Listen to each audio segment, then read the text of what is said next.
आज के क्वेश्चंस बहुत ही इम्पोर्टेंट क्वेश्चंस है। इस क्वेश्चन से जितने विद्यार्थी हैं ना एक बार ज़रूर परिचित हुए होंगे, क्योंकि ये जब भी क्वेश्चन आता होगा सामने टीचर आपको बताता होगा कि ये वेरी इंपॉर्टेंट क्वेश्चन है। ये आईआईटी में भी आ चुका है और बोर्ड एग्जाम्स में सीबीएसई में तो ये लगभग हर 1-2 साल पे आता ही रहता है। और ये क्वेश्चंस एक शब्द का है, integration of under root tan theta d theta. लेकिन ये क्वेश्चंस बड़ा ही टफ कहिए तो टफ भी मान सकते हैं। टफ इसलिए मान सकते हैं कि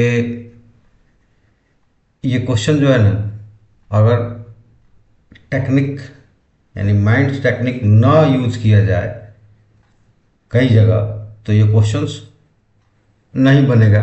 नहीं तो नहीं, ऐसा नहीं कह सकते कि नहीं बनेगा, लेकिन टेक्निक जो इस्तेमाल करेगा वही इसको बना पाएगा। और टेक्निक इस्तेमाल करने पे भी ये छोटा क्वेश्चंस नहीं है। इसलिए जब भी ये क्वेश्चंस आता है ना, तो आईआईटी में इसीलिए पूछा जा चुका है कि आईआईटी का 4 नंबर से देता है और 5 नंबर 4 नंबर्स ये बोर्ड्स में हमेशा देते रहता है। क्योंकि चूंकि ये वीआईपी क्वेश्चंस है तो सभी इसको किए होंगे और इस पर प्रयास करते होंगे। इसी प्रयास में किसी से नहीं बना वो हम तक पहुंचाया, मतलब उनको कोई प्रॉब्लम है इसमें नहीं बनेगा क्या मतलब है। ये तो आंसर चारों तरफ है, गूगल से कर ले, यूट्यूब पर जाइए, हर जगह है। लेकिन उनको आशा होगी कि हम इस पर समझाएंगे, तो हम अपना बेस्ट इस पर करने की कोशिश करते हैं। आइए तो देखते हैं हम लोग। सबसे पहले हम लेते हैं कि हमारे पास इंटीग्रेशन करने का क्या है, तो I is equal to integration of under root tan theta d theta. ठीक है, तो पहला प्रोसेस तो सब करते हैं उसी तरह से हम लोग भी करेंगे। tan थीटा को किसी और फॉर्म में ले आएंगे कि सिंगली tan थीटा वो भी स्क्वायर रूट्स के अंदर है, तो वो तो इंटीग्रेट नहीं हो सकता। क्योंकि इंटीग्रेशन में सबसे बड़ी खासियत यह है कि जब तक आपको जितने इंटीग्रेशन फार्मूले हैं उस फार्मूले तक एक्सप्रेशंस को नहीं ले आइएगा तो फिर इंटीग्रेशन नहीं होगा। ठीक है, क्योंकि इंटीग्रेशन में चेन इंटीग्रेशन नहीं होता है, चेन डिफरेंशिएशन होता है लेकिन चेन इंटीग्रेशन नहीं होता। तो इसलिए ये प्रॉब्लम्स है। तो सबसे पहला यहाँ जो हम काम करेंगे वो ये होगा कि tan थीटा को थोड़ा बाहर ले आए। तो वो कैसे ले आएंगे, तो हमने यहाँ पर रख लिया कि put tan theta is equal to t square. T square इसलिए रखा कि जब ये आएगा tan थीटा की जगह रखेंगे स्क्वायर रूट tan थीटा तो वो टी बाहर हो जाए। ठीक है, तो यहां से अगर थीटा की वैल्यू हमें जब रखना होगा तो वो हम रखेंगे tan इनवर्स टी स्क्वायर। ठीक है, ये तो हो गया। लेकिन जब भी हम कोई टर्म्स बदलते हैं तो उसका डिफरेंशियल पार्ट भी बदल देते हैं, मतलब हमें डी थीटा भी बदलना पड़ेगा वो टी के टर्म्स में, यानी कि डी टी के टर्म्स में आने से। तो डिफरेंशिएट कर देते हैं। तो आप देखिए कि tan थीटा डिफरेंशिएट होकर क्या बनता है, सेक स्क्वायर थीटा, और थीटा डिफरेंशिएट होगा तो डी थीटा हो जाएगा। और यहाँ पे 2t dt। अब हमें डी थीटा की वैल्यू मिल गई और स्क्वायर रूट tan भी बाहर हो सकता है t के रूप में। तो अब हमारा i क्या हो गया, तो i मतलब इंटीग्रेशन ऑफ, ये हो जाएगा integration under root tan theta के बदले टी स्क्वायर, तो ये t हो जाएगा, बाहर हो जाएगा। और दूसरा ये डी थीटा की जब वैल्यू बदलेंगे तो यहाँ देख लीजिए कि d theta is equal to क्या होगा, तो 2t dt डिवाइडेड बाई ये सेक स्क्वायर आएगा। और सेक स्क्वायर होता है 1 प्लस tan स्क्वायर, और tan जो है टी स्क्वायर के फॉर्म में लिया गया है तो ये t टू दी पावर 4 हो जाएगा। ठीक है, तो डी थीटा की वैल्यू रखते हैं into 2t dt divided by 1 plus t to the power 4। ठीक है, और ये लिख सकते हैं आप 2t² 1 प्लस t⁴ dt। ठीक, ये हो गया। अब यहाँ से माइंड ट्रिक्स स्टार्ट होता है। अब यहाँ से क्वेश्चन से के करीब फाइनल आंसर तक पहुँचने के करीब अब माइंड ट्रिक्स से आपका काम आएगा। चलिए वो क्या माइंड ट्रिक्स इस्तेमाल करेंगे अभी हम। ये 2t² है, इसको हम लिख लेते हैं I is equal to integration of t plus 1 t² plus 1 और प्लस t² माइनस 1, यानी कि 1 ऐड कर दिया और 1 सब्ट्रैक्ट कर दिया। तो अब हमारा एक्सप्रेशन हो गया t² plus 1 plus t² minus 1 divided by 1 plus t⁴ dt। ठीक, और इसको फर्दर हम सब्स्टिट्यूट करते हैं तो ये हो जाएगा I is equal to integration of t² plus 1 plus t⁴ dt plus integration of t² minus 1 by 1 plus t⁴ dt। ठीक है, अब ऐसी कंडीशन में भी अब अगर चाहें कि हम इसको कर लें तो भी नहीं होगा, तो हमें फर्दर और क्या करना पड़ेगा, माइंड ट्रिक्स इस्तेमाल करना पड़ेगा। अब ये माइंड ट्रिक्स इस्तेमाल करेंगे कि सारे टर्म्स में t² से डिवाइड कर देते हैं, यानी कि सारे टर्म्स में t से डिवाइड करेंगे मतलब कि t² से मल्टीप्लाइड और न्यूमरेटर में डिवाइड और t² से यहाँ डिनोमिनेटर्स में भी डिवाइड। तब हमारा I बन जाएगा इंटीग्रेशन ऑफ t², t में t² से डिवाइड करेंगे तो 1 और 1 में करेंगे तो 1/2 t², और यहाँ 1/t² हो जाएगा और t⁴ में करेंगे तो t² हो जाएगा। ठीक है, dt और प्लस इंटीग्रेशन ऑफ इसी तरह 1 हो जाएगा माइनस 1/t² हो जाएगा डिवाइडेड बाई 1/t² और प्लस t² dt।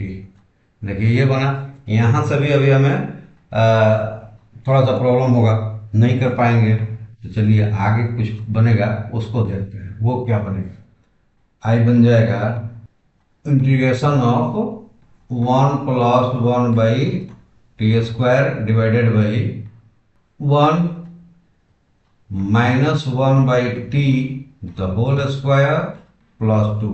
इसको लिख सकते हैं, और कैसे लिखेंगे पहले दोनों को लिख देते हैं फिर बताते हैं।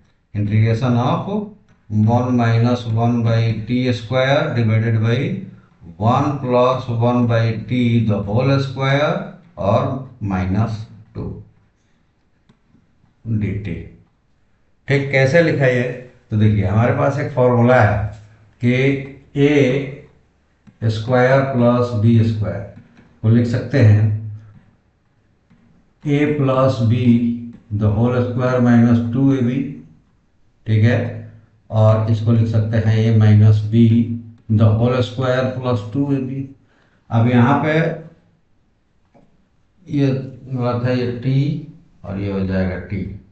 तो यहाँ पे अगर हम लेते हैं t plus 1/t² is equal to t² plus 1/t² plus 2 into t into 1/t, और ये कट के क्या हो जाएगा 2। तो यहाँ हमारे पास क्या था t² प्लस 1/t², तो इतना ही अगर है, ये एक्स्ट्रा आ रहा है तो माइनस इसको कर दिया 2। ठीक है, तो ये यहाँ से लेकर यहाँ तक ये हो गया t प्लस 1² और यहाँ पे माइनस 2, और प्लस वाला जब लेंगे तो उसमें यहाँ पे 2 हो जाएगा तो यहाँ माइनस हो जाएगा। प्लस वाला में लेंगे, माइनस वाला में लेंगे तो यहाँ पे प्लस हो जाएगा। ठीक है, तो इस तरह से ये आया है। और अब कि अब हमारे पास क्या मिल गया, तो I is equal to I1 plus I2। और ये टर्म्स जो है यहाँ पे ये मिटा देने, तो ये हमको भी कंफ्यूज कर दिया। चलिए, अब कैसे मिला, तो ये वाला टर्म जो हो गया, ये इसको हमने I1 रखा और इसको हमने I2 रखा। कोई ज़रूरी नहीं है कि ऐसा करना जरूरी होता है, कि रखना ही पड़ता है, लेकिन हम अपनी कैलकुलेशन को इजी बनाने के लिए ऐसा कर देते हैं। ठीक है, तो ये आप समझ गए कि कैसे इसको लिया गया है। तो इसको मिटा दें और इधर इसको भी मिटा देते हैं, क्योंकि ये आपको जरूरी नहीं है कि आप ये इसको ले ही ऐसा आप डायरेक्ट इन दोनों को लेते हुए एक साथ कर सकते हैं, क्योंकि हमें इजी हो जाए इसलिए हम इसको दो भागों में कर दिया, क्योंकि यहाँ से अब हम अलग अलग करेंगे। आइए पहला ले लेते हैं। I1 is equal to integration of 1 plus 1 by t square divided by 1 minus t minus 1 by t the whole square plus 2। ठीक है, ऐसा कर लिया, dt हो गया।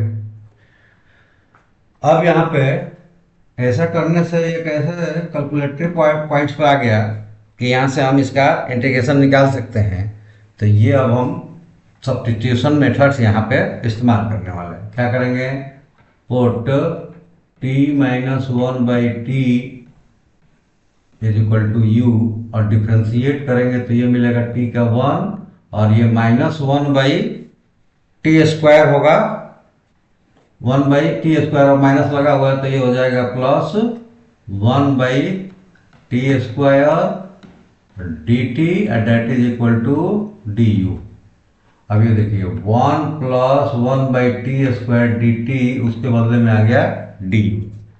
ठीक है, तो अब I1 क्या हो गया, I1 is equal to integration of d u by, यहाँ पे u का स्क्वायर और प्लस 2 है तो उसको हम कर देते हैं under root 2 the whole square. अब आपको दिख गया, ये फॉर्मूला आ गया। और ये फॉर्मूला क्या है, तो उसको भी आप बता देते हैं एक बार। ये फॉर्मूला है कि integration of d x by x square plus a square that is equal to, direct हमें मिल जाता है a 1 by a tan inverse x by a. ठीक है, तो ये फॉर्मूला मिल जाता है हमें, इसी फॉर्मूले का इस्तेमाल करेंगे और ये हम लिख देंगे। यहाँ पे x के टर्म में था, यहाँ u के टर्म्स में आएगा, और ये मिल जाएगा I1 is equal to 1 by root 2 1 by a tan inverse u square, sorry square कर दिया, u बाई रूट 2। ठीक है, और यहाँ पे इंटीग्रेशन सब मिला हुआ है, और यहाँ पे c लगेगा, लेकिन यहाँ से हम लोग नहीं लगाते हैं। फाइनल जब आप रिजल्ट्स दोगे तो वहाँ पर c एक ही बार लगेगा, क्योंकि इसके साथ भी c जो आएगा वो कांस्टेंट रहेगा, I2 के साथ जो c आएगा वो कांस्टेंट रहेगा, दोनों सिमिलर होंगे, इसलिए वो ऐड होकर सिंगल c बन जाएगा। ठीक है, तो इसमें आप ऐसा कर सकते हैं कि यहाँ पे और थोड़ा अच्छा बना रहे हैं, अच्छा समझ रहे हैं, और एग्जामिनर्स को आप थोड़ा सा संतुष्ट कर पाए, इसके लिए हमने यहाँ पे C1 लगा लिया, आखिरी वाले में C यूज कर लेंगे। ठीक है, और डायरेक्ट लिख सकते हैं I1 is equal to 1 by root 2 और tan इनवर्स u क्या है, तो t minus 1 by t divided by root 2 plus C1, तो I1 अब यहाँ से मिल गया 1 बाई रूट 2 और tan इनवर्स, इसको ऐड कर दे तो ये हो जाएगा t square minus 1 divided by root 2 t और प्लस C1 इक्वेशन सेकंड। ठीक है, ये हो गया पहला हमारा जो कैलकुलेट हो गया। अब सिमिलरली यूज करेंगे तो हर जगह हमें बताने की जरूरत नहीं पड़ेगी कि कहाँ हमने क्या ले लिया। ठीक है, तो फिर अगर I2 अब इसी तरह I2 बनेगा, I2 कैसे बनेगा, तो I2 is equal to integration of क्या बचा है, 1 - t², 1 - t² divided by t plus 1/t -2 dt। और यहाँ भी हम पुट कर देंगे t प्लस 1/t। यहाँ अगर हम पुट करते हैं put t plus 1/t is equal to v, तो ये डिफ्रेंशिएट होकर हो जाएगा कि डेट gives 1 - 1/t² dt is equal to dv।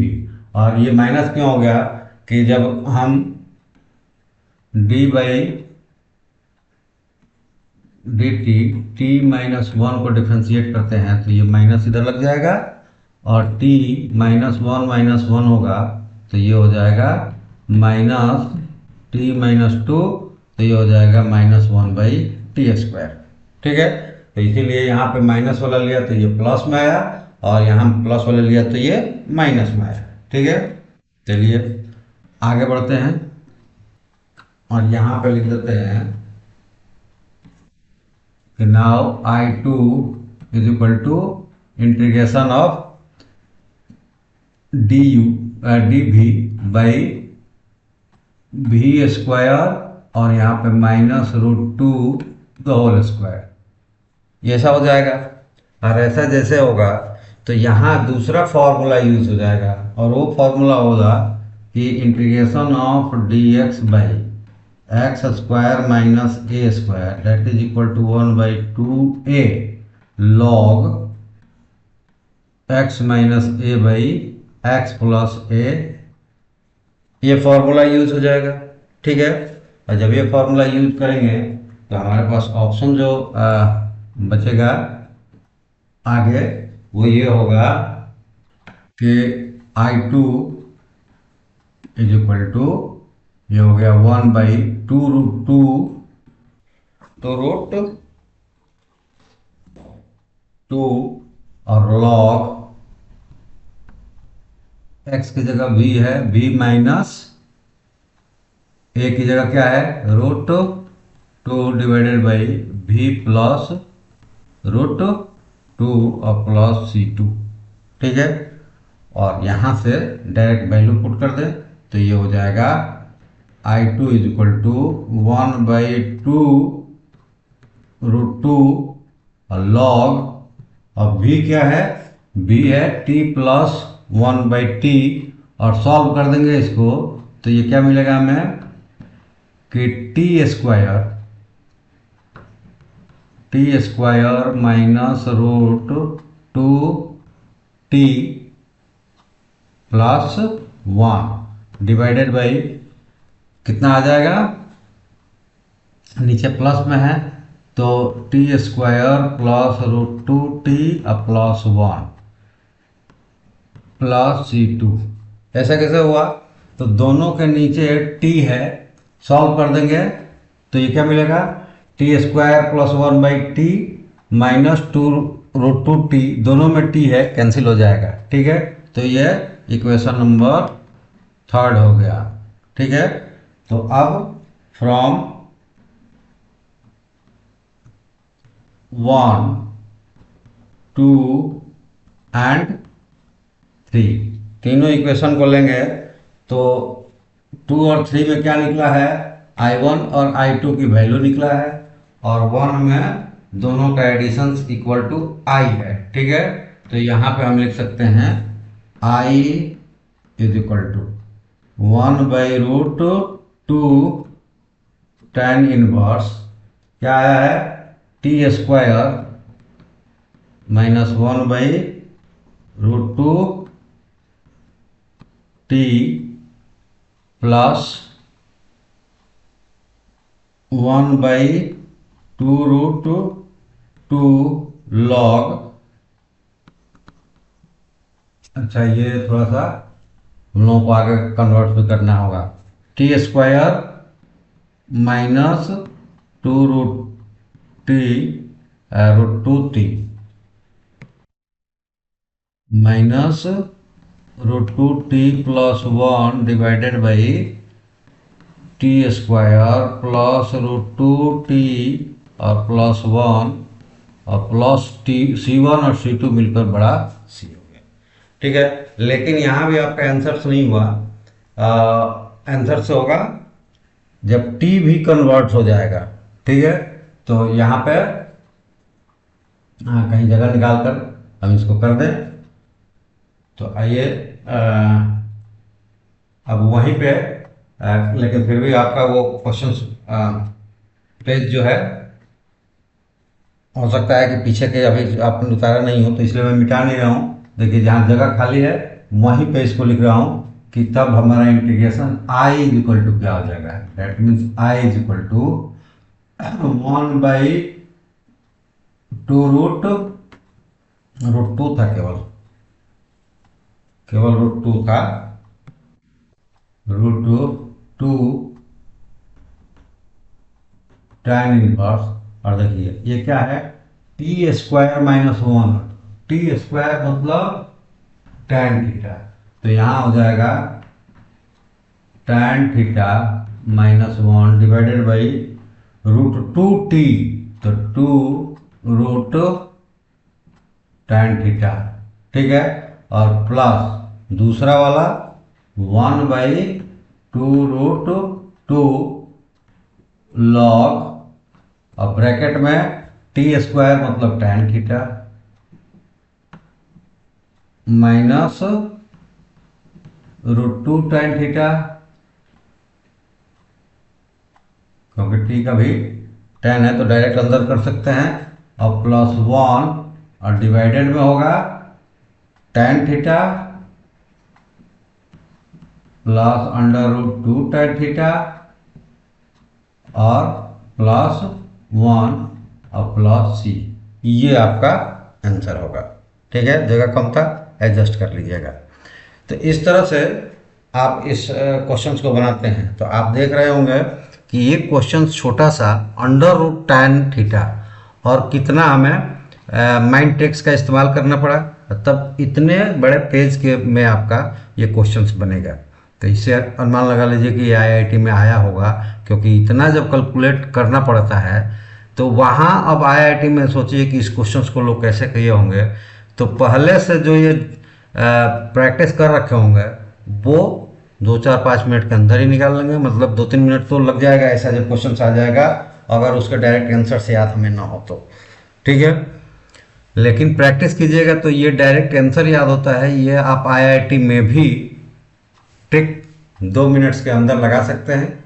ठीक है, तो ये सा आप माइंड ट्रिक्स का इस्तेमाल भी बहुत सारे क्वेश्चंस में करना पड़ता है। माइंड ट्रिक्स जिसको हम लोग ट्रिक्स कहते हैं, अगर वो हमारे प्रेजेंस ऑफ माइंड्स में ना आए तो फिर प्रॉब्लम्स बहुत सारे क्वेश्चंस में हो सकती है।